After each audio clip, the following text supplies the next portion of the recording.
Salut à tous, dans cette vidéo, nous allons plonger dans l'univers glaçant du true crime historique en dévoilant des histoires vraies qui ont choqué le monde entier. De l'assassinat d'une reine coréenne aux morts mystérieuses et aux affaires victoriennes non résolues. Rejoignez-moi pour découvrir les vies étranges derrière ces crimes notoires et comment certains d'entre eux ont changé la société à jamais. Pour notre première affaire, direction l'Angleterre du XVIIIe siècle. Sophie Dawes est née le 29 septembre 1790 à St Helens, sur l'île de Wight, au large de la côte sud de l'Angleterre. Elle venait d'un milieu difficile. Son père était Richard Dawes, un pêcheur alcoolique qui s'adonnait à la contrebande illégale dans la Manche. Sa mère était Jane Calloway, mais il semble que ses parents n'étaient pas mariés, car sa mère a été inscrite sur son certificat de décès comme étant célibataire, ce qui indique qu'elle n'a jamais été légalement mariée. Ce fut une jeunesse défavorisée, car Sophie, ou Sophia comme on l'appelait plus souvent, n'était qu'un des 10 enfants. Comme sa famille était aussi pauvre, Sophie ramassait des bigorneaux sur les plages de l'île de Wight pour aider à nourrir la famille. Encore plus choquant, elle et ses frères et sœurs ont séjourné dans une maison de travail à Newport sur l'île. Ces maisons de travail, ou maisons d'industrie comme on les appelait officiellement, offraient un lit et le couvert très modestes aux pauvres en échange d'une charge de travail très lourde pendant la journée. Sans surprise, vu la misère familiale et la forte mortalité infantile à la fin du XVIIIe siècle, 6 frères et sœurs de Sophie ne sont pas devenus adultes. À l'adolescence, Sophie travaillait comme domestique chez un fermier sur l'île de Wight, et peu de temps d'après, elle fut envoyée sur le continent où elle fut employée comme femme de chambre à l'hôtel George à Portsmouth. De telles situations où les enfants travaillaient de longues heures comme les adultes étaient fréquentes en Grande-Bretagne pendant la Révolution industrielle. Il fallut encore attendre 70 ans avant que le gouvernement n'encadre ces activités. Comme tant d'autres Anglais au XIXe siècle, Solveig fut attiré par l'une des grandes villes qui connaissait une expansion exponentielle. Dans son cas, étant originaire du sud de l'Angleterre, Solveig s'est dirigée vers Londres. Solveig est devenue assistante modiste, fabriquant et vendant des chapeaux, mais a perdu son emploi après une liaison jugée illicite avec un porteur d'eau marié. Ensuite, Solveig a vendu des oranges quelque temps. Ce qui est frappant dans tout cela, c'est que Sophie Dawes avait développé un instinct de survie, même lorsque les circonstances se retournaient constamment contre elle. À la fin des années 1800, la vie de Sophie Dawes prit une tournure qui la mena à la notoriété, puis à un scandale et à sa chute. Une grande partie de cela était étroitement liée au contexte international du début du XIXe siècle. Après la Révolution française de 1789, les grandes puissances européennes étaient entrées en guerre contre la France après que le gouvernement révolutionnaire eut exécuté le roi Louis XVI et déclaré le pays république. Les armées révolutionnaires françaises ont résisté à l'assaut de la Grande-Bretagne, de l'Autriche et d'autres puissances. Sous des généraux comme Napoléon Bonaparte, elles avaient réussi à défendre la France et à conquérir une grande partie de l'Europe occidentale et centrale. Les guerres entre la France et la Grande-Bretagne se sont poursuivies durant ces années et Londres accueillait sans cesse soldats et anciens nobles français réfugiés en Angleterre. C'est avec l'un de ces soldats, en fait un officier de l'armée, que Sophie entama une relation à un moment donné à la fin des années 1800, alors qu'elle avait environ 18 ans. Elle devint sa maîtresse et emménagea dans sa maison à Turnham Green, en ville. Lorsque la liaison prit fin, il la dédommagea avec un revenu de 50 livres par an pour qu'elle garde le silence, argent qu'elle utilisa pour recevoir une éducation dans une école à Chelsea. En 1810, la rente qui lui avait été accordée prit fin et elle se retrouva de nouveau dans une situation difficile. C'est à cette période que Sophie accepta un poste dans une maison close de luxe à Piccadilly, près du centre de Londres, et c'est là qu'elle rencontra pour la première fois Louis-Henri, duc de Bourbon et futur prince de Condé. Louis-Henri était un prince du sang de la maison royale des Bourbons. Cela signifiait qu'il appartenait à une branche secondaire de la famille, et bien qu'il soit loin dans l'ordre de succession, il restait l'un des hommes les plus riches d'Europe et possédait divers titres.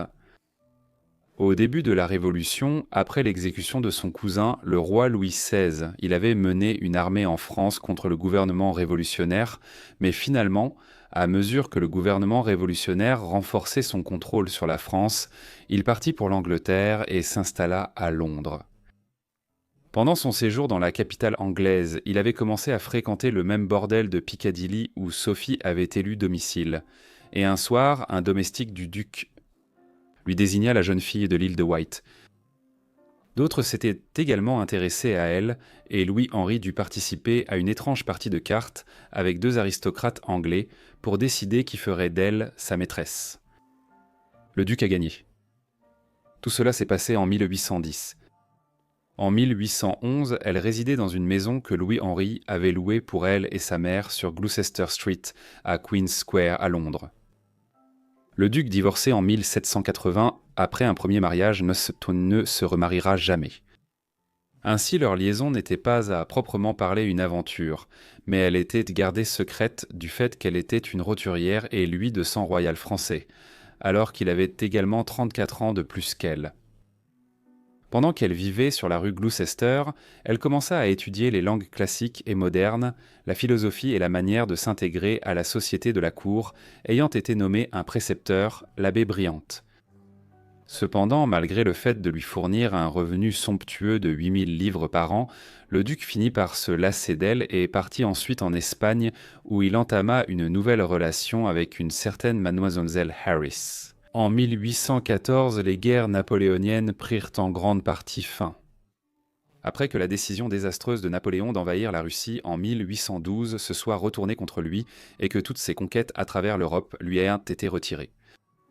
Après sa reddition, il fut brièvement emprisonné en 1814 et même une tentative de s'évader et de se réimposer comme dirigeant de la France se solda par un échec en 1815.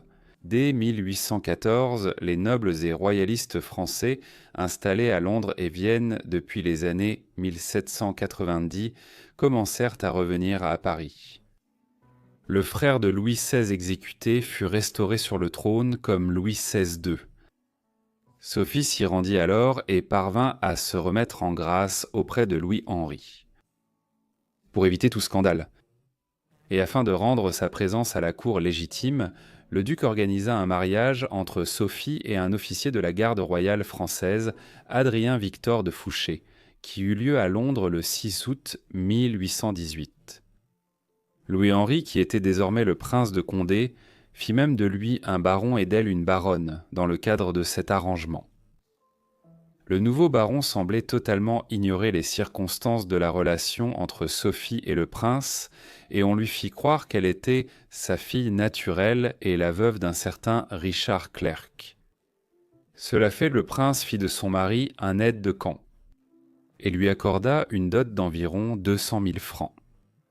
Sophie entra alors dans la société française et devint une mondaine parisienne reconnue, étant même bien accueillie à la cour, mais tout cela allait bientôt s'effondrer. Tout se passa relativement bien pendant un certain temps, et peu de gens étaient au courant de la véritable situation.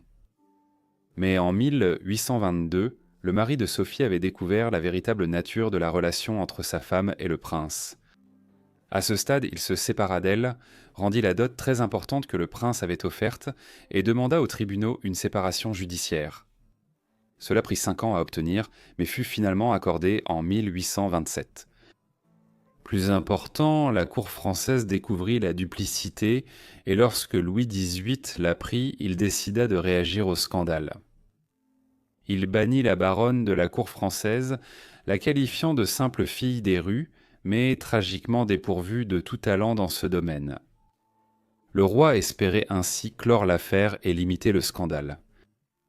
Comme prévu, ce ne fut pas le cas, et Sophie et le prince Louis-Henri poursuivirent leur relation des années, surtout grâce à la volonté de Sophie.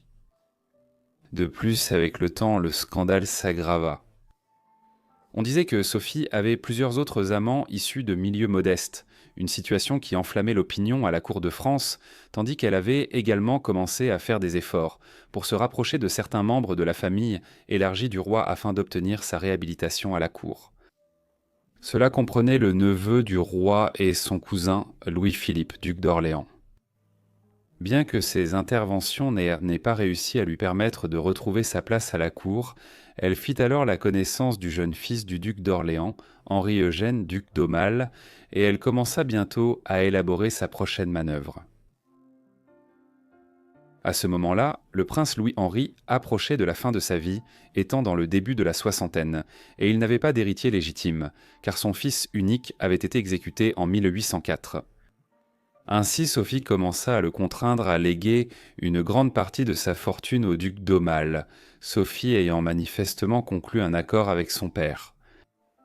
Le vieux prince s'est d'abord montré réticent, mais finalement elle l'a poussé à signer un testament en août 1829, qui lui léguait 2 millions de francs et plusieurs propriétés, et la dernière partie du reste de la succession au duc d'Aumale.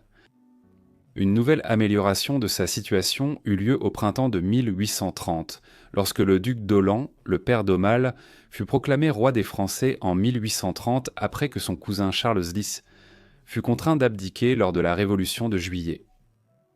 Louis-Philippe Ier, également appelé le roi citoyen, accepta de permettre à Sophie de revenir à la cour. Elle devint une figure plus acceptée, sa position de maîtresse princesse depuis près de 20 ans étant officieusement reconnue. Pendant cette période, Sophie vivait au château de Chantilly et fit venir de nombreux membres de sa famille pour qu'ils deviennent membres du personnel, allant même jusqu'à arranger des mariages, pour certains d'entre eux avec des proches de puissantes personnalités françaises. Elle devint également brièvement une hôtesse populaire, connue sous le nom de reine de Chantilly. Cependant, cet été-là, les choses prirent une tournure étrange. Le prince, mécontent de la succession de Louis-Philippe Ier, semble avoir décidé de quitter la France pour se rendre en Suisse, et envisageait de modifier le testament qu'il avait signé en août précédent. Il fut alors extrêmement suspect que le prince de 74 ans soit retrouvé mort dans ses appartements à sa maison de Saint-Louis le matin du 27 août 1830. Il se serait pendu avec des mouchoirs à la poignée d'une fenêtre, mais les témoins remarquèrent qu'il était devenu si faible qu'il peinait à nouer ses lacets, alors se pendre semblait improbable. La rumeur s'est emballée après sa mort. Beaucoup, de façon assez plausible, suggérèrent que Sophie avait tué le prince et que cela avait très probablement été fait avec la complicité du roi lui-même, dont le fils était destiné à hériter d'une grande partie du domaine de Louis-Henri, à condition que ce dernier ne modifie pas son testament comme il envisageait de le faire. Les rumeurs sur l'implication de Sophie et du roi dans le meurtre s'accentuèrent après le classement de l'affaire sans réelle enquête. En raison du manque d'enquête, nous ne saurons jamais si le prince s'est réellement donné la mort, et les autorités ont conclu au suicide. Son testament a été contesté par plusieurs héritiers collatéraux, mais ces requêtes ont échoué. Sophie et le duc d'Orléans en furent les principaux bénéficiaires. Sophie essaie de retourner en Angleterre peu de temps après, principalement pour éviter le scandale qui couvait encore en France. Elle a progressivement commencé à vendre ses domaines français et les a remplacés par un manoir dans le Hampshire et une maison à Hyde Park Square à Londres. Grâce à sa fortune, Sophie a soutenu sa famille appauvrie et placé sa mère âgée dans un couvent pour ses dernières années. Sophie a développé l'hydropysie dans les années qui ont suivi et est finalement décédée de cette maladie à Londres le 15 décembre 1840. Au moment de sa mort, elle possédait une fortune d'une valeur de 500 000 livres, ce qui équivaudrait aujourd'hui à des dizaines de millions de livres. Son testament a été contesté, plusieurs membres de la famille recevant d'importantes parts. Son histoire, passant de la misère à la richesse, ainsi que le scandale dans lequel elle a été impliquée à la cour de France, ont continué à susciter l'intérêt en France pendant des décennies.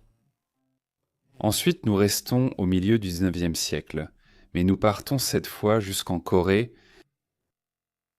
La femme qui allait un jour devenir la reine de Corée est née le 17 novembre 1851 dans la région centrale de la péninsule coréenne, un royaume gouverné par la dynastie Joseon depuis 1392. Elle est née dans le clan Yuhangmin, une grande famille aristocratique qui occupait des postes gouvernementaux de haut rang depuis des décennies. C'est grâce à ses origines familiales qu'elle allait plus tard acquérir le nom alternatif de reine Min, en reconnaissance de son appartenance au clan Yuangmin. Elle est devenue connue du grand public sous le nom d'impératrice Myung-sung, mais ce nom lui a été donné à titre posthume, après l'élévation du royaume de Corée en Empire de Corée. Nous ne savons pas grand-chose de sa jeunesse, mais il est évident qu'elle a reçu une éducation solide qui lui a transmis de nombreuses valeurs émergentes associées à l'Occident. D'après des descriptions ultérieures, elle était plutôt petite et frêle, mais cela contrastait fortement avec le caractère fort qu'elle allait montrer plus tard et sa capacité à diriger la politique du royaume de Corée. Son ascension au titre royal commença en 1866 lorsqu'elle épousa le roi Kojong, qui était né un an après Myeongseong et qui était monté sur le trône en 1864 alors qu'il n'avait que 12 ans. Pendant de nombreuses années, leur mariage fut semé de difficultés. Studieuse et instruite, Myung-seong aurait méprisé le mode de vie de son mari. Pour sa part, Kojong préférait boire et festoyer plutôt que de réellement diriger son gouvernement, tandis que ses affections étaient principalement réservées à une série de concubines plutôt qu'à son épouse. Mais ils formeraient une alliance très étroite dans les années 1880. En 1871, lorsque la reine eut 20 ans, les relations de la Corée avec ses voisins commencèrent à évoluer de manière qui aurait des conséquences dramatiques pour le pays durant les 80 années suivantes. Celle-ci était centrée sur le Japon. En 1868, une révolution politique eut lieu ici, mettant fin au shogunat, un type de dirigeant guerrier militaire qui avait gouverné le Japon pendant plus de 250 ans. L'empereur Meiji fut restauré comme chef de l'État, alors qu'il était resté principalement une figure cérémonielle pendant des siècles.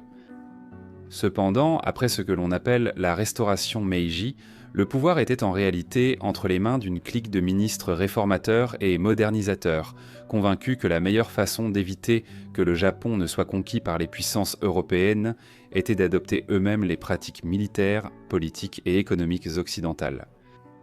Les origines du conflit coréen avec le Japon Meiji prenaient un racine dans l'échec de l'État coréen à reconnaître le nouveau gouvernement Meiji dans les années qui ont suivi immédiatement 1868, allant même jusqu'à repousser les diplomates japonais envoyés sur le continent asiatique pour solliciter la dynastie Joseon à cet égard. En 1873, le gouvernement japonais envisagea d'envahir la Corée. Bien qu'aucune guerre d'expansion de ce type n'ait été entreprise à cette époque, nous pouvons néanmoins retracer les racines de l'interventionnisme japonais à cette période. En 1867, lorsqu'il atteignit l'âge de 15 ans, le roi Kojong assuma ses responsabilités royales. Les débuts de son règne furent difficiles. En 1876, le Japon utilisa la diplomatie de la canonnière pour prendre une position sur l'île de Ganghwa, tandis que la France et la Russie tentaient aussi d'intervenir en Corée. Tout cela arrivait tandis que la reine Myeong-song montrait sa perspicacité politique. La politique coréenne était dominée par un système complexe d'intrigues de palais autour du roi. En 1880, elle était en pleine ascension et avait éloigné les puissantes concubines de Kojong du palais. De plus, la relation du couple royal commença à s'améliorer progressivement. Au début des années 1880, la reine Min dirigeait, son mari étant moins actif. Elle lança un ambitieux programme de réforme visant à transformer la société coréenne. Dans cette démarche, elle fut influencée par les écrits du diplomate et théoricien politique chinois Kwan Sung-sien, auteur du livre Stratégie coréenne. Dans ce livre, Kwan avait suggéré la modernisation de la Corée selon des lignes similaires à celles suivies par le Japon ces 20 dernières années comme meilleur moyen de protéger le pays des ingérences extérieures. Convaincue par ces arguments, Min entreprit alors d'ouvrir la Corée au commerce et à la diplomatie occidentaux. Surtout, elle entreprit de moderniser l'armée avec de nouveaux armements et de l'artillerie. Consciente que les colonnes de combat traditionnelles de la dynastie Joseon ne pourrait-on jamais faire face aux armées du Japon ou des puissances européennes. Suivant une autre idée de Juan, Min commença également à rapprocher la Corée de la Russie, son voisin du Nord, afin de contrer les efforts du Japon pour intervenir sur le continent asiatique. Pour aider dans tout cela, la reine Myung-sung invita des enseignants des États-Unis en Corée dès le début des années 1880, ainsi qu'en envoyant des missions d'observation en Amérique afin d'apprendre comment moderniser le royaume joséon, une méthode qui avait également été employée par le Japon lors de son propre processus de modernisation au début des années 1870. De plus, des écoles pour filles et femmes furent créées à travers la Corée par la reine dans le but d'offrir aux femmes une place plus importante au sein de la société. D'autres réformes étaient là plus banales mais tout aussi importantes. Cela inclut le développement d'un système moderne de bureaucratie et d'administration pour remplacer la politique labyrinthique du palais coréen. Ce faisant, il a là été possible de commencer à percevoir un niveau de taxes bien plus élevé dans l'ensemble du royaume de Joséon et, à l'intérieur de celui-ci, de commencer à développer le commerce et l'industrie comme moyen de financer une armée plus efficace. Par exemple, des machines à vapeur venues des États-Unis et d'Europe ont servi à installer des usines de base, tandis que, vers 1885, d'importantes infrastructures de communication ont été construites, notamment des lignes télégraphiques, reliant la Corée à la Chine et au Japon. La monnaie coréenne a là aussi été réformée et une nouvelle monnaie centrale instaurée pour soutenir l'économie. Des méthodes agricoles modernes ont aussi été introduites pour éviter les pénuries alimentaires et accroître la productivité d'une société encore largement agraire à l'époque. Pris dans leur ensemble, ces mesures étaient conçues pour permettre à l'État coréen de se défendre contre la menace périlleuse qu'il affrontait face à une invasion extérieure, en particulier de la part du Japon. Cependant, ces réformes soutenues par la reine Myung-sung ont rencontré de l'opposition. La principale de ces oppositions fut la rébellion menée par la caste militaire traditionnelle coréenne en 1882 en raison du ressentiment provoqué par les changements dans les armées du Joséon. Cela fut finalement réprimé, mais les troubles causés par ce que l'on a appelé l'incident Imo ont permis à la Chine et au Japon de s'immiscer davantage dans les affaires intérieures de la Corée. En 1884, une tentative de renversement du régime fut entreprise par certains membres du Yangban. C'était une aristocratie traditionnelle coréenne déçue par les réformes de Myung-seong et Go-jong au cours des 5 ou 6 dernières années. Bien que leur tentative de coup d'État ait échoué en 1884, cela annonçait ce qui allait arriver. En 1894, un large éventail de groupes mécontents en Corée, composés d'un mélange de la caste Yangban et de la paysannerie coréenne, se sont soulevés contre la monarchie Joséon. Cette insurrection sera appelée la Révolution paysanne d'Ongak. Réprimée au printemps 1895, la révolution a servi de prétexte à un nouvel interventionnisme japonais et chinois en Corée. Elle a aussi provoqué la première guerre sino-japonaise entre les deux principaux voisins de la Corée.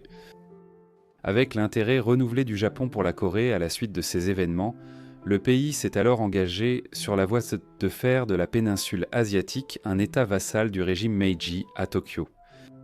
On a alors compris que l'obstacle majeur à la domination japonaise sur la Corée était la reine coréenne, qui avait modernisé le pays dans les années 1880 et repoussé l'intervention japonaise. En conséquence, les Japonais ont compris qu'elle devait être éliminée, et ils pensaient qu'en l'assassinant, leurs objectifs pourraient en être atteints. L'idée était que si elle était écartée de la scène, le roi, qui a une figure bien plus faible que son épouse au caractère bien trempé, pourrait être incité à permettre les incursions japonaises en Corée, faisant ainsi du royaume de Joséon un état vassal du Japon, sans qu'il soit nécessaire de recourir à une conquête militaire. Plus de 50 Japonais, dont plusieurs officiers militaires, ont participé à son assassinat. Cela a été fait avec la complicité de centaines de soldats coréens stationnés autour du palais, dont beaucoup appartenaient à la caste Yangban. Cela a permis aux assassins japonais d'entrer dans les chambres centrales du palais royal, de localiser l'impératrice, et de nombreux Coréens ont aussi participé directement à l'assassinat. Ayant entendu le vacarme causé par ses assaillants lorsqu'ils sont entrés dans le palais, l'impératrice a tenté de se déguiser et de fuir le palais. Cependant, cela a échoué et elle a été tuée dans l'une des chambres extérieures par des troupes dirigées par un Coréen, Woo Byung-seong. Ainsi, la reine est morte immédiatement des suites de ses blessures le 8 octobre 1895, au pavillon Okuro, dans le palais Jeocheonggong, dans ce qui est aujourd'hui la ville de Séoul. Le meurtre, connu sous le nom d'incident de Yulmi, a été orchestré par le ministre japonais en Corée, Miura Goro, et malheureusement, il était le résultat de sa forte opposition aux empiètements japonais en Corée au cours des 15 à 20 dernières années. Son corps a ensuite été brûlé et enterré, probablement pour dissimuler la cause de sa mort. Elle a finalement été enterrée dans le tombeau impérial de Yongyang à Namyangju. À la suite de l'assassinat de l'impératrice, il y a eu une indignation générale, tant à l'intérieur de la Corée qu'à l'international, parmi certaines légations présentes dans le pays. Pour contrer cela, les Japonais ont mené une fausse enquête au cours de laquelle 56 personnes ont été accusées de complicité dans son assassinat. Cependant, toutes ces personnes ont été acquittées par les tribunaux japonais en raison du prétexte douteux d'un manque de preuves. Par inadvertance, l'assassinat de l'impératrice a eu l'effet inverse de celui que les Japonais espéraient. Son assassinat, au lieu de réduire la résistance aux empiètements japonais, a temporairement généré une opposition générale au Japon en Corée à la fin des années 1890. En 1897, le royaume de Corée devint l'Empire de Corée, avec Kojong comme empereur. Dans ce processus, la reine Ming ou Myeongsang fut nommée impératrice à titre posthume. Pour se prémunir contre d'autres agressions japonaises, le nouvel empire s'est aussi rapproché de la Russie. Cependant, cette disposition n'a duré qu'une période limitée. En 1904, la guerre entre le Japon et la Russie éclata et la défaite russe en 1905 scella en grande partie le sort de la Corée. Incapable d'empêcher les empiètements japonais, la Corée fut annexée en 1910 par traité, devenant la première grande partie de l'Empire du Japon, qui s'étendit considérablement durant les 35 années suivantes. Ainsi, les réformes qu'avait entreprises l'impératrice Myeongsung pour tenter de protéger son pays se révélèrent infructueuses dans les années qui suivirent. Revenons maintenant en France, où une femme est devenue tristement célèbre pour ses liaisons amoureuses, ses scandales et les morts mystérieuses de ses proches. Marguerite Stenil, célèbre aujourd'hui et dans l'histoire, est née Marguerite Jeanne Jappé à Boiscourt, nord-est de la France, le 16 avril 1869. Elle était appelée Meg par ses proches et venait d'une famille bourgeoise prospère, son père Édouard étant devenu un industriel à succès, tandis que sa mère Émilie était la fille d'un aubergiste. La richesse de Meg lui permit de recevoir une bonne éducation, ayant même sa propre gouvernante, ce qui lui servira dans les années à venir. À 17 ans, Meg s'est liée à un ami de son frère. Mais la situation a vite dégénéré et son père a dû y mettre un terme. Meg était très proche de son père et elle a été dévastée lorsqu'en 1888, il est décédé d'une crise cardiaque. Après la mort de son père, les ambitions de Meg pour intégrer la société parisienne ont augmenté et, les années suivantes, elle s'est rapprochée de Paris où elle serait mêlée à plusieurs scandales. Avant de s'installer à Paris, Meg est allée à Bayonne, dans le sud de la France, rendre visite à sa sœur. À une vingtaine d'années, elle a rencontré Adolphe Stenaille, artiste français presque 2 fois plus âgé. Il est sans vite tombé amoureux de Meg et ils se sont mariés en 1890. Ainsi, Meg a obtenu le nom par lequel elle est aujourd'hui connue, Marguerite Stenaille.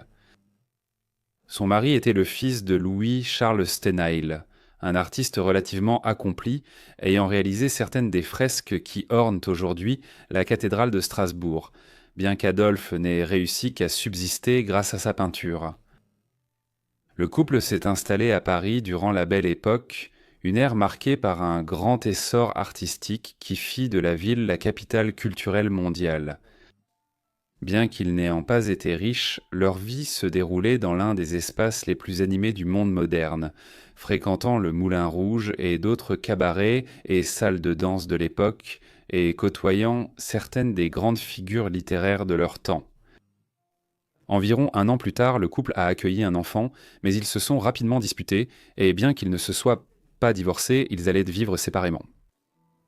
C'est à ce moment-là que Marguerite est devenue ce qu'on appelle une demi-mondaine, une femme du demi-monde, ou demi-société, en d'autres termes, une courtisane.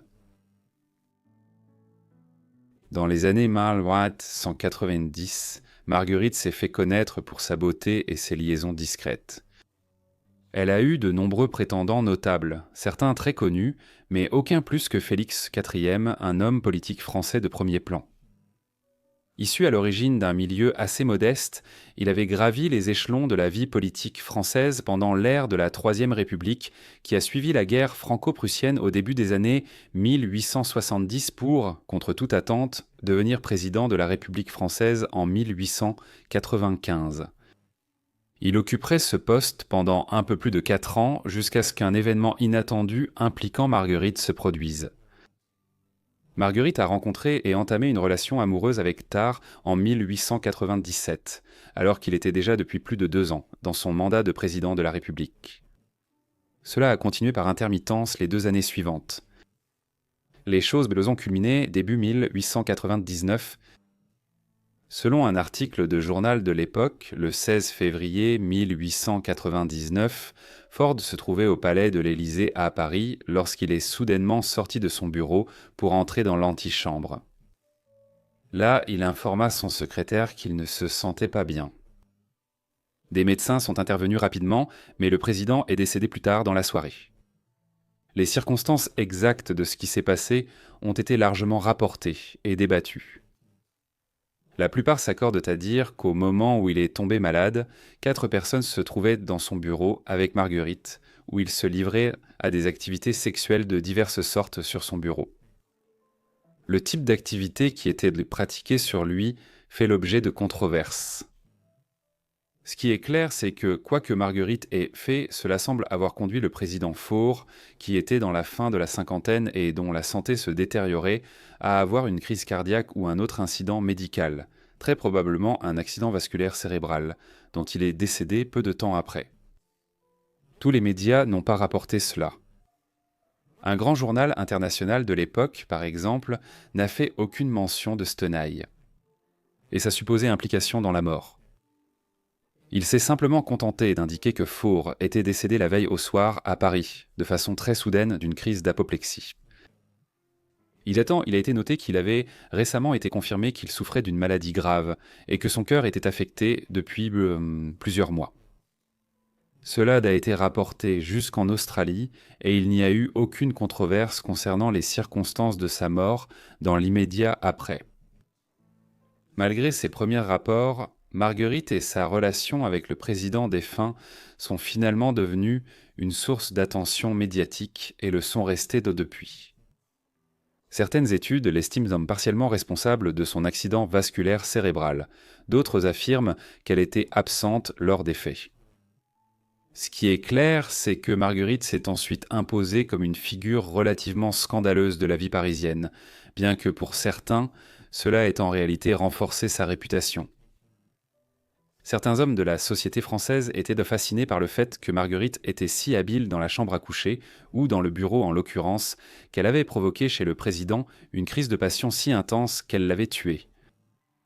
Malgré le scandale, son salon restait fréquenté par de nombreux hommes notables, ce qui lui permettait de conserver sa position de mondaine et d'avoir de nombreuses liaisons. Vous vous demandez peut-être si son mari savait et acceptait ces liaisons. Eh bien, il le savait, mais Marguerite tenait toujours à son mari et à sa carrière, et beaucoup de ses amants commandaient en des tableaux à Adolphe, ce qui lui permettait de bien gagner sa vie. La mort de son amant fut compliquée dans les semaines et les mois qui suivirent, car des spéculations surgirent, affirmant que ce décès forcé était d'une certaine manière lié à l'affaire Dreyfus, qui faisait constamment la une de l'actualité française entre 1894, lorsque l'affaire éclata, et 1906. Cela concernait l'officier français Alfred Dreyfus, accusé en 1894 d'avoir transmis des secrets militaires à l'Allemagne. Dreyfus, un juif, fut condamné et envoyé dans une colonie pénitentiaire. Mais au fil des années, des rapports ont prouvé son innocence. L'affaire Dreyfus est devenue un enjeu majeur au sein de la société française, où la question plus large de l'antisémitisme dans la société française était débattue.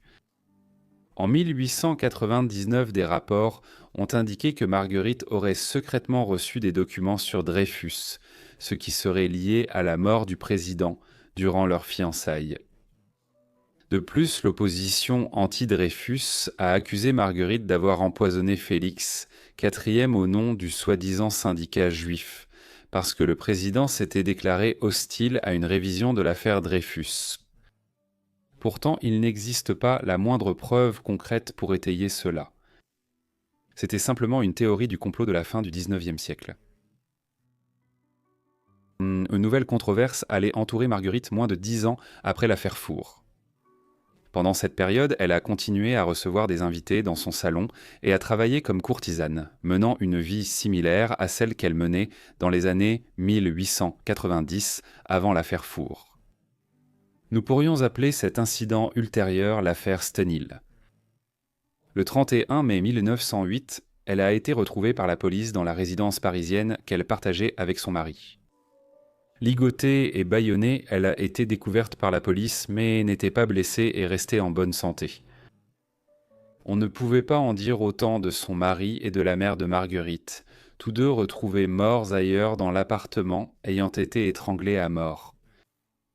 La révélation de ce qui s'était passé au domicile des Stenil, une histoire impliquant la femme au centre de l'affaire de l'automne près de 10 ans plus tôt, a inévitablement provoqué une frénésie médiatique. Cela a été exacerbé par Marguerite elle-même, qui a ajouté une couche de mystère aux événements. En affirmant que 4 individus vêtus de robes noires étaient entrés chez eux et l'avaient attachée avant de tuer son mari et sa mère. Malgré la complexité de l'histoire de Marguerite, la police l'a soupçonnée d'être responsable des faits et de s'être attachée pour passer pour une victime. Ils n'ont trouvé aucune preuve solide lors de l'enquête, mais restaient suspicieux sur la raison de son épargnement, et du fait que rien de substantiel n'avait été volé. Ainsi, lorsque Marguerite a semblé essayer de les orienter vers un domestique des Stenil, suggérant qu'il était responsable de l'effraction et des meurtres, avec quelques complices, ils ont décidé de l'arrêter pour altération de preuves à la fin du mois de novembre, soit un demi-an après que les meurtres aient été commis. Marguerite a été envoyée à la prison de Saint-Lazare, sur la route de Paris vers la banlieue de Saint-Denis. Elle avait été établie comme une maison d'accueil pour les lépreux au Moyen Âge, mais avec le temps, elle s'était transformée en une sorte d'asile d'aliénés à l'époque moderne, puis en prison. C'est ici qu'elle serait détenue, pendant que son dossier était examiné et qu'elle serait jugée en 1909. L'affaire de Marguerite commença à l'été 1909 et se poursuivit durant l'automne pour ne se conclure qu'au début de l'hiver de cette année-là. Cela devint une source de scandale national, tout le monde voulait des billets pour le procès, et l'affaire était constamment débattue dans les salons parisiens cette année-là. Tout d'abord, il y avait le simple fait que Madame Stenil, près d'une décennie après son rôle dans l'affaire des 4, était soudainement revenue dans les journaux nationaux à travers une affaire tout aussi mystérieuse qui avait conduit à la mort de son mari et de sa mère. Les journaux ont appelé cette affaire le crime de la rançon de l'impasse et ont commenté l'attitude troublante de Marguerite, qui ne paraissait ni bouleversée ni attristée par les événements. Certains soupçonnaient qu'elle avait commandité les meurtres afin de pouvoir se remarier plus tard, mais c'était un mobile faible. Beaucoup de gens ne croyaient pas à son histoire et il semblait y avoir des preuves qui contredisaient ce qu'elle affirmait. Les théories du complot proliféraient, ravivant l'antisémitisme de l'époque et évoquant son rôle supposé dans l'affaire Dreyfus, qui dura en France jusqu'en 1906, date à laquelle Dreyfus fut innocenté. Le juge, qui était clairement opposé à Marguerite, a jeté de l'huile sur le feu en suggérant que le témoignage de Stenil n'était pas crédible. Il qualifiait ses récits de tissus de mensonges et passait en revue la liste de ses liaisons. Malgré tout cela, Marguerite a géré la situation de façon remarquable, mentant quand c'était nécessaire et admettant ses erreurs si besoin. Elle attribuait toutes les incohérences à l'incompétence de la police. Et elle s'est restée fidèle à son récit selon lequel les crimes avaient été commis par 4 voleurs habillés en noir. Comme il n'y avait aucune preuve réelle pour étayer une théorie alternative, en novembre 1909, après des mois de délibération, Marguerite a été déclarée non coupable. La vérité sur ce qui s'est réellement passé chez elle et son mari au début de l'été 1908 ne sera jamais totalement connue. Après le scandale de son procès, son emprisonnement et sa libération, Marguerite a quitté la France pour chercher une vie plus calme en Angleterre, s'installant à Londres au début des années 1910. Avant cela, sa fille était partie vivre avec la famille élargie de son père décédé, et il lui était interdit de contacter sa mère. Séparées durant des années, elles se sont réconciliées en 1911. En Angleterre, Marguerite a commencé à tenter de réhabiliter son nom dans l'opinion publique en rédigeant ses mémoires qui défendaient ses actions dans les années 1890 et 1900, et en les publiant en 1912. Elles n'ont réussi que partiellement, même si leurs écrits ont été largement étudiés pour analyser comment une femme accusée comme elle, à la Belle Époque, a présenté sa défense et ses actes. Le reste de la vie de Marguerite fut relativement moins mouvementé. En 1917, elle épousa Robert Scarlett, avocat britannique converti et 6e baron Harbinger. Le mariage dura jusqu'à sa mort, relativement prématurée, une décennie plus tard, en 1927. Marguerite avait près de 50 ans à leur mariage, et ils n'eurent plus pas d'enfants. Après sa disparition, Marguerite vécut paisiblement dans le sud de l'Angleterre plus de 25 ans et mourut le 17 juillet 1954, à l'âge de 85 ans dans la ville balnéaire de Hove, sur la Riviera anglaise. Son histoire a été popularisée à plusieurs reprises ces dernières années, bien qu'il y ait encore un débat considérable sur ce qui s'est réellement passé en 1899 et en 1908. Ce cas suivant est peut-être l'un des plus tragiques, car une jeune femme noble a été convaincue par son amant de le rejoindre dans l'autre monde. Marie-Alexandrine von Witzera, dite Marie, est née le 19 mars 1871 dans une famille autrichienne socialement ambitieuse. Son père était Alban von Witzera, un diplomate étranger au service de la maison de Habsbourg, les souverains impériaux de l'Empire austro-hongrois qui gouvernaient alors l'Autriche, la Hongrie et une grande partie des Balkans. La mère de Marie était Hélène Baltasi, membre d'une famille aristocratique grecque, qui était nettement plus jeune que son mari et qui était également une arriviste. Les von Bezéros étaient des parvenus dans la haute société autrichienne. La famille d'Albin avait amassé beaucoup d'argent assez rapidement au cours du XIXe siècle, et sa capacité à acheter le pouvoir lui permit d'atteindre de hautes fonctions politiques à Vienne, suivi de l'octroi du titre de baron en 1870. Ainsi, les von Vizieras faisaient partie de la soi-disant seconde société d'Autriche, qui regroupait des familles nobles s'appuyant sur leurs richesses, plutôt que sur une lignée ancienne pour leur statut social.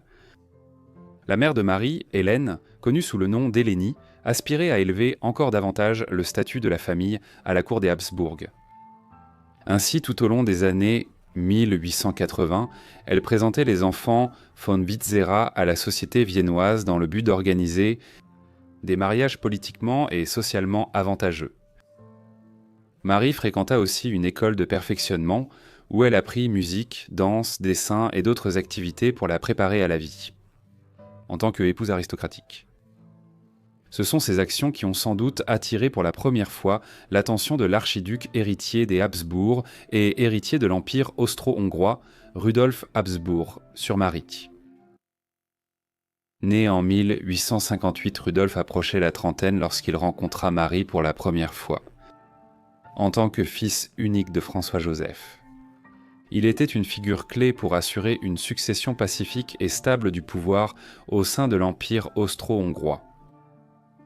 À ce moment-là, il était déjà marié à la princesse Stéphanie de Belgique, une fille du roi Léopold II de Belgique. C'était un mariage politique, même s'il fut heureux au début après leur union en 1881.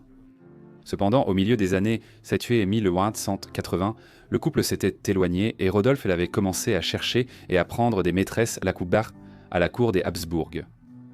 On ignore quand Rodolphe s'est d'abord intéressé à la baronne Marie.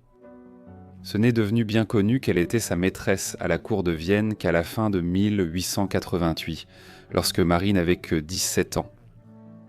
Cependant, un récit de la sœur de l'archiduchesse Stéphanie, des années plus tard, elle affirmait que le prince héritier et von Witzera avaient entamé une liaison alors qu'elle n'avait que 15 ans en 1886 ou début 1897.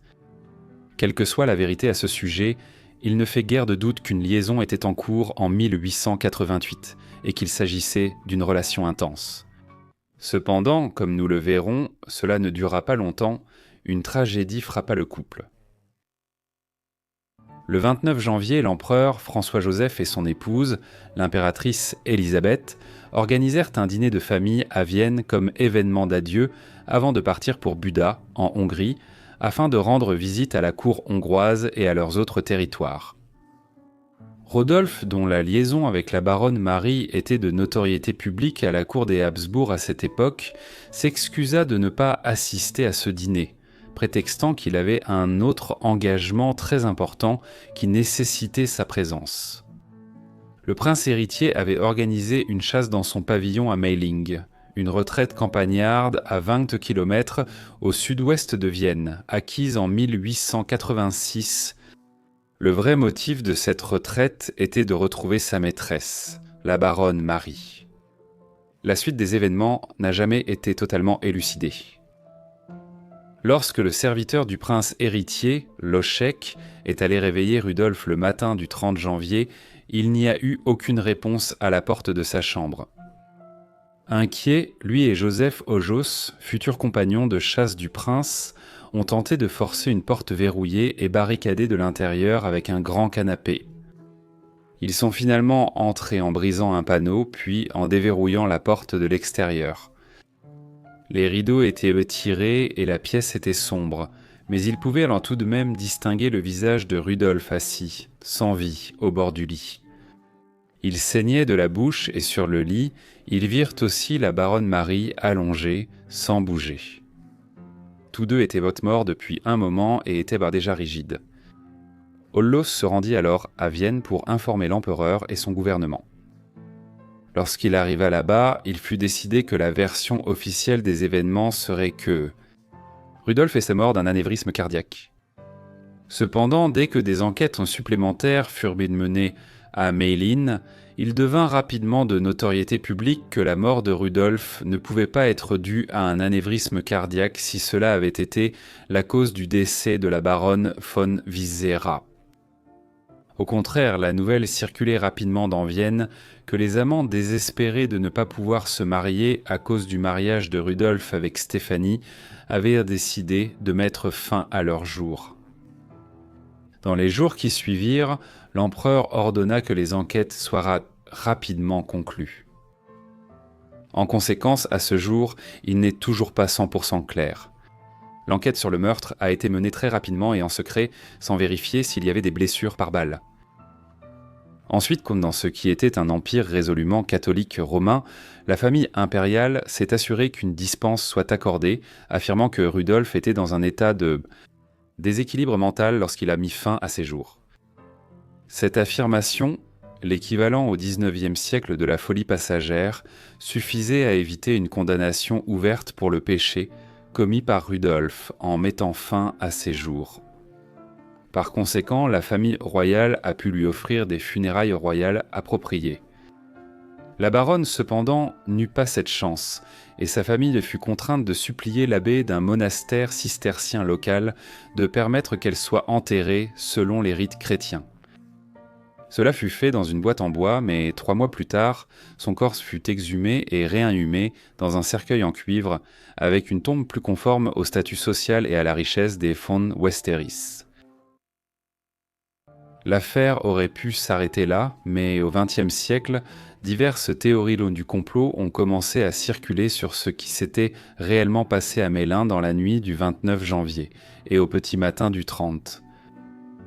Des années après les décès à Meilin, l'ex-impératrice d'Autriche-Hongrie, Zita de Bourbon-Palmer, a déclaré dans plusieurs interviews que le couple avait été assassiné à Meilin pour des motifs politiques.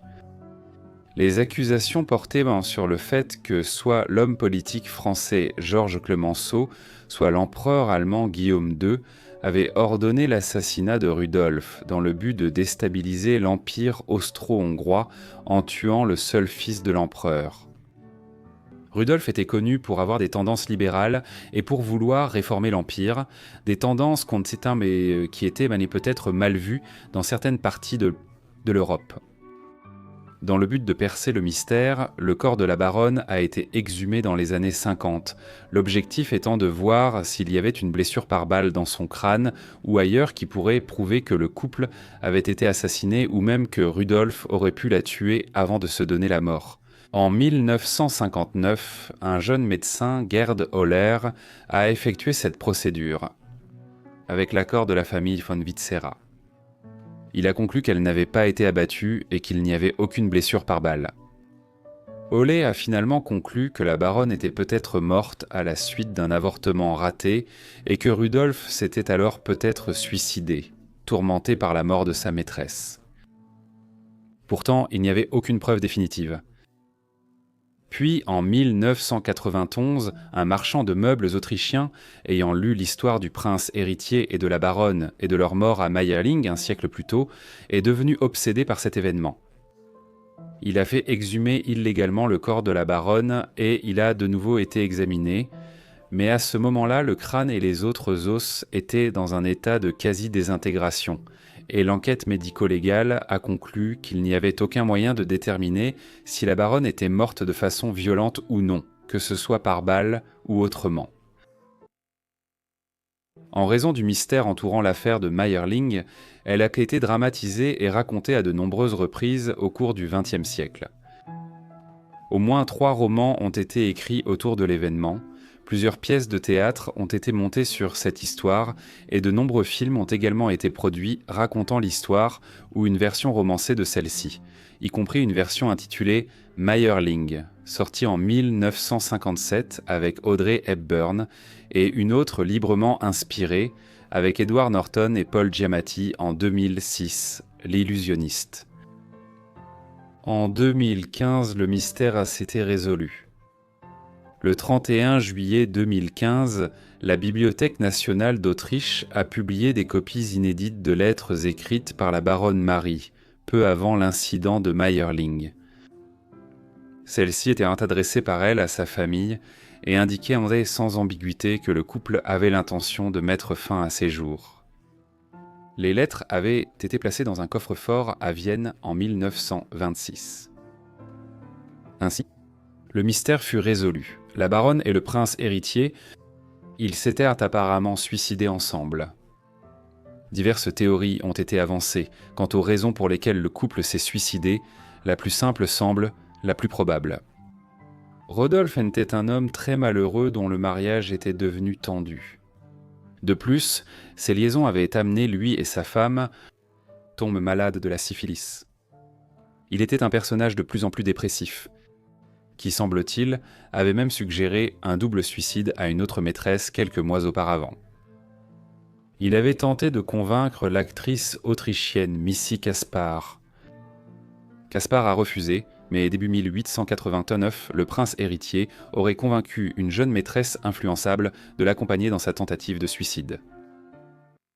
Pour notre dernier cas, nous retournons dans la France du XIXe siècle, où une femme s'est tirée d'un meurtre de sang-froid. Henriette Renoir est née le 5 décembre 1874 à Rueil-Malmaison, une banlieue aisée de Paris. Son père était Henri-Émile Renoir, un architecte, et sa mère était Marie-Sophie Augustine. Elle venait d'une famille aisée, Henriette se décrivant plus tard comme issue de la bourgeoisie française. En conséquence, elle a reçu une bonne éducation et a eu une enfance privilégiée et joyeuse. Henriette a eu la chance de vivre durant la Belle Époque, une période d'optimisme, de paix et de prospérité économique en Europe. Mais cette chance durerait-elle dans sa vie future ? En 1894, à 19 ans, Henriette a épousé Léo Claretie, écrivain et critique littéraire.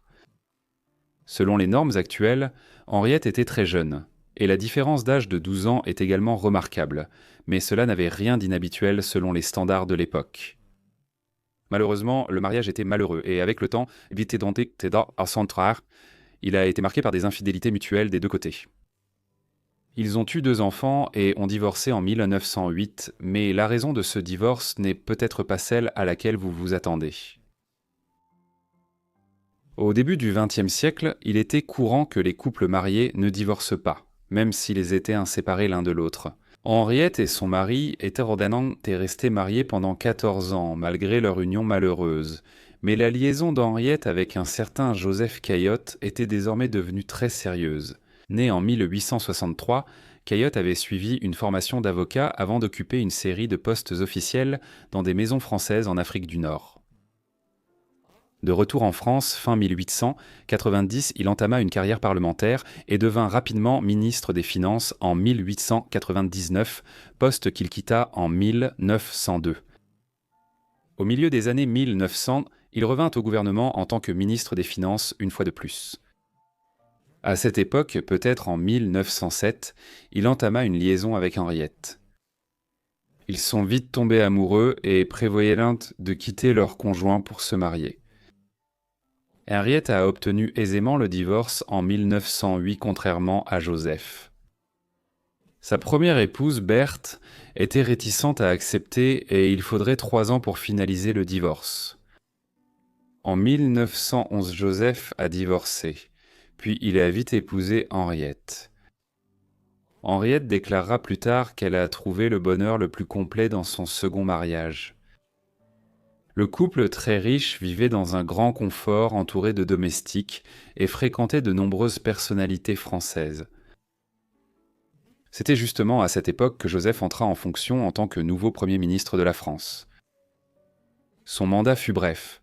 Une crise diplomatique avec l'Allemagne sur la domination coloniale de Monaco suscita de fortes critiques contre Caillaux, le poussant à démissionner prématurément début 1912.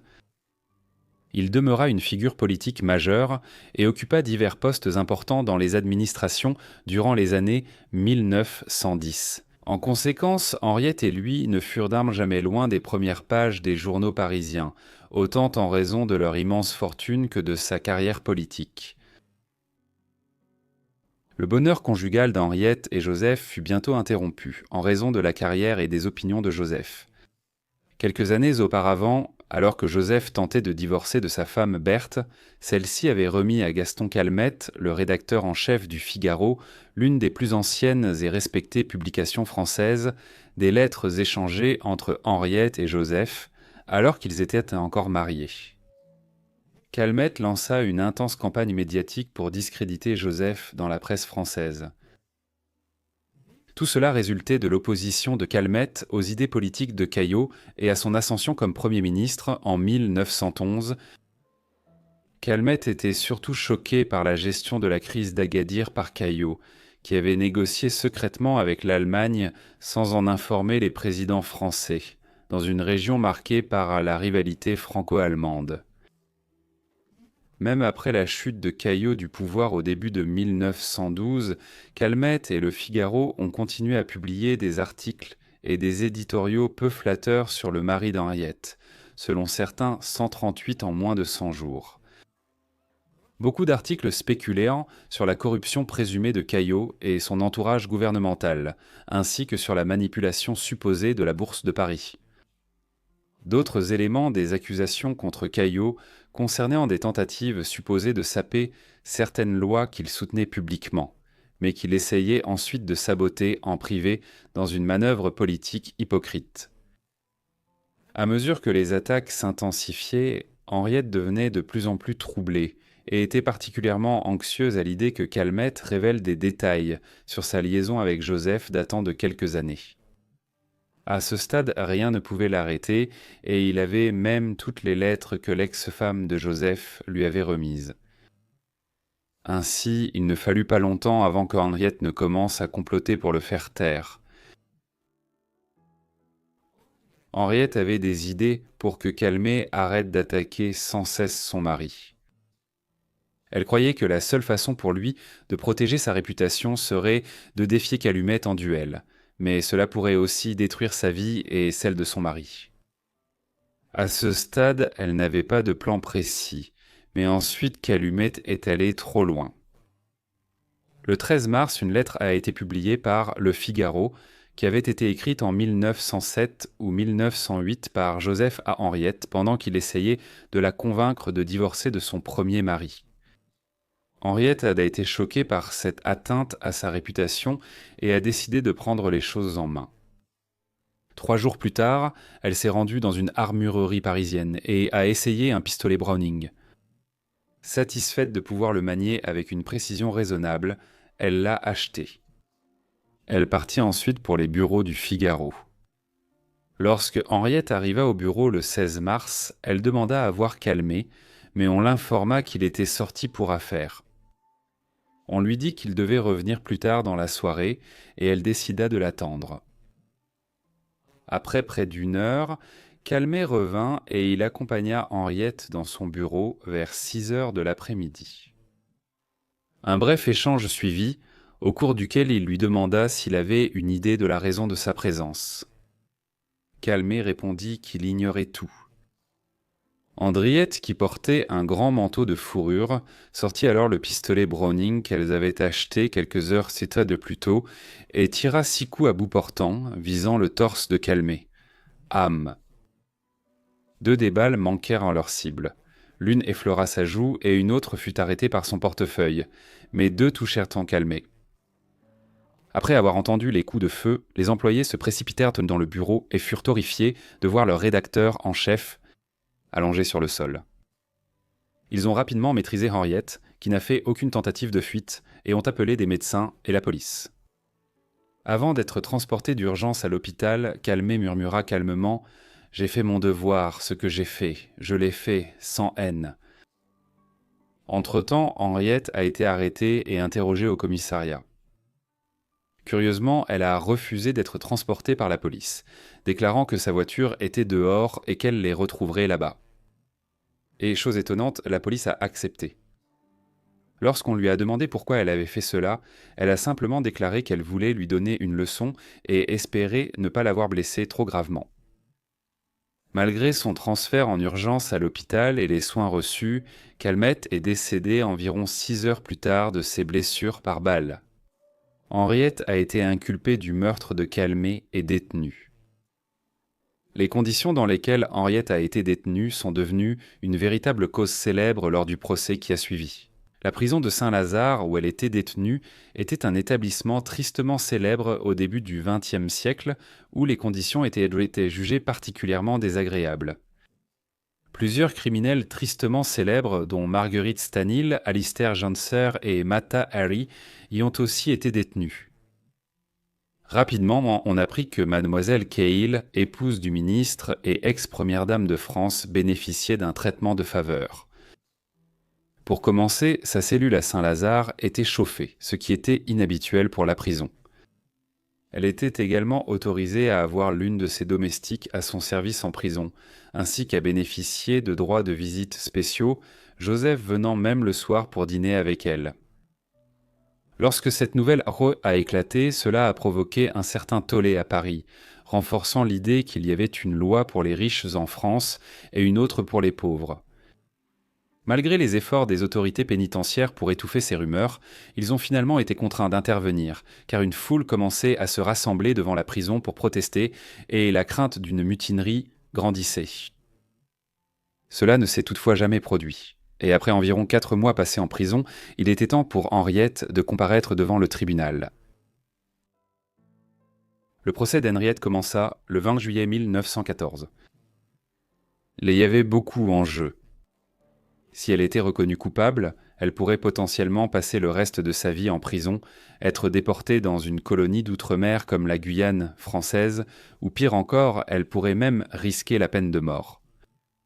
Le procès extraordinaire qui s'ensuivit allait dominer les gros titres en France, même alors que l'Europe fonçait vers la guerre.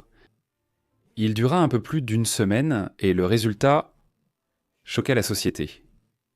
Pendant le procès, l'équipe juridique d'Anne-Henriette la décrivit comme une femme poussée à agir irrationnellement par la campagne de diffamation menée par Calmet dans Le Figaro. Par ce biais, ses avocats ont tenté de convaincre le tribunal qu'Henriette avait une responsabilité atténuée pour ses actes, et qu'il ne s'agissait pas d'un meurtre prémédité, mais d'un réflexe féminin incontrôlé résultant de ses fortes émotions. En d'autres termes, un crime passionnel. Mais l'accusation avait également un dossier solide. Henriette a été interrogée et a admis avoir tiré sur Calmet, ce qui a entraîné sa mort. Les preuves de son crime étaient irréfutables. L'opinion sur le procès était divisée. La gauche pensait que les attaques de Calmet avaient poussé Madame Caillot à la folie passagère, tandis que la droite la considérait comme une meurtrière de sang-froid qui avait réduit au silence le critique à la demande de son mari. De nombreuses personnalités de premier plan ont fait leur apparition, et le président français a même déposé une déposition. Le procès a dominé la vie française, presque tout le monde, suivant le drame et les rebondissements de l'affaire. 8 jours après le début du procès, le jury entièrement masculin avait entendu suffisamment d'arguments des deux parties et s'est retiré pour la délibération finale. 1 heure plus tard, le jury est revenu avec un verdict stupéfiant, non coupable. Ainsi, le 28 juillet, à peine plus d'une semaine après le début du procès, Henriette est sortie libre, alors qu'elle avait clairement assassiné Calmet de sang-froid. Ce même jour, l'Autriche-Hongrie a déclaré la guerre à la Serbie. Pourtant, ce n'est pas cette déclaration de guerre qui a fait la une des journaux. Non, c'était le verdict du procès d'Henriette, que beaucoup critiquaient, affirmant « Joseph Caillot avait utilisé ses relations pour influencer le jury ».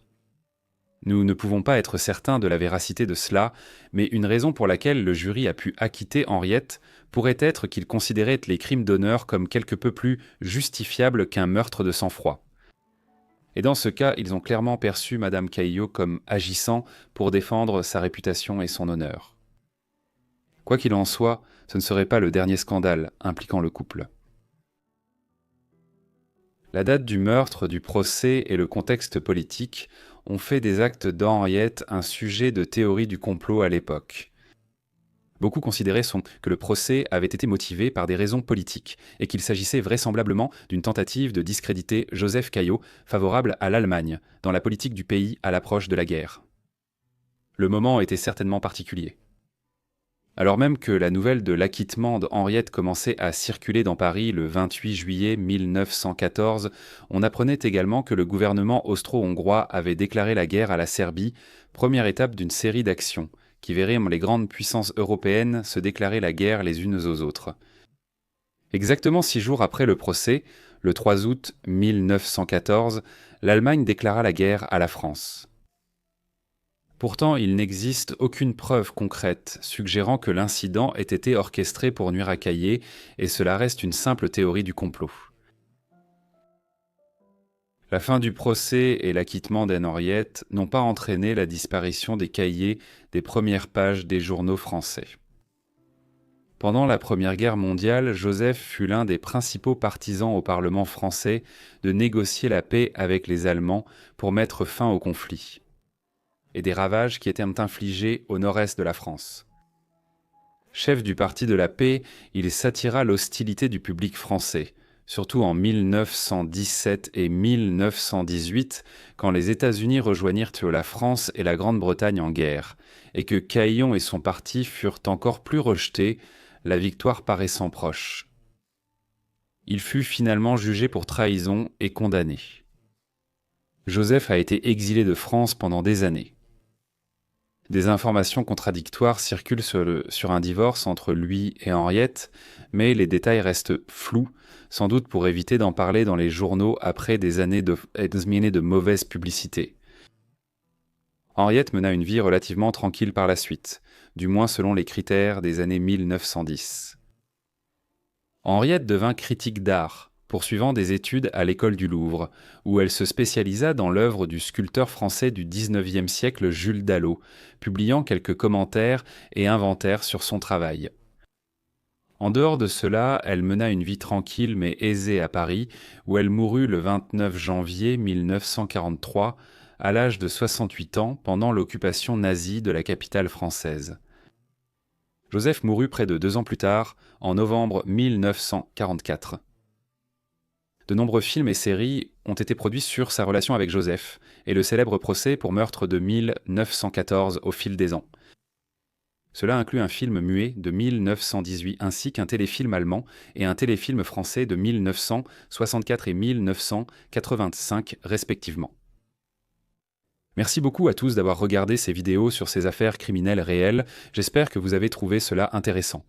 Dites-moi ce que vous avez pensé des affaires dans les commentaires ci-dessous, et si vous avez de nouvelles suggestions, faites-le moi savoir également dans les commentaires. J'espère que vous êtes abonnés et que vous avez activé les notifications pour recevoir toutes mes vidéos dès que je les publie. Bref, c'est tout pour moi, alors je vous retrouve tous dans la prochaine vie oubliée. Merci.